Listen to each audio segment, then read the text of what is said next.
ഇന്ന് big boss ഹൗസിൽ morning ടാസ്കിൽ വളരെ സംഭവബഹുലമായ പല കാര്യങ്ങളും നടന്നിരിക്കുകയാണ്.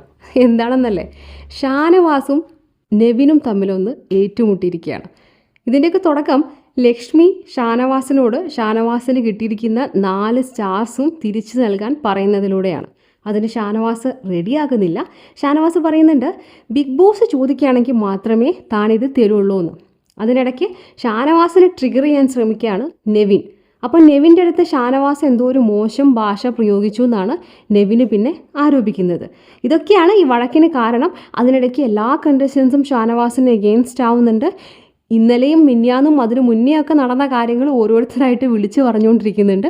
അതിനിടയ്ക്ക് നെവിനെ കുറിച്ച് ഷാനവാസ് ഇതിന് മുന്നേ പറഞ്ഞിട്ടുള്ള കാര്യങ്ങളും പലരും അവിടെ ആ ഒരു പൊതു സദസ്സിൽ വെച്ച് അവതരിപ്പിക്കുന്നുമുണ്ട്. പക്ഷേ കാര്യം എന്തൊക്കെയാണെങ്കിലും ഇതിനിടയ്ക്ക് നടന്ന വളരെ ഇൻട്രസ്റ്റിംഗ് ആയിട്ടുള്ളൊരു കാര്യം എന്താണെന്നറിയോ നിങ്ങൾക്ക്? ഇത്രയും കണ്ടസ്റ്റൻസ് ഷാനവാസിന് എഗെയിൻസ്റ്റ് ആയിട്ട് സംസാരിച്ചപ്പോഴും ഷാനവാസിന് കട്ട സപ്പോർട്ടുമായിട്ട് അവിടെ നിന്നത് ഷാനവാസിൻ്റെ ഉറ്റ സുഹൃത്തായിട്ടുള്ള അനീഷ് മാത്രമാണ്. അനീഷ് അപ്പോഴും പറയുന്നുണ്ടായിരുന്നു ഷാനവാസ് ഒരു തെറ്റും ചെയ്തിട്ടില്ല.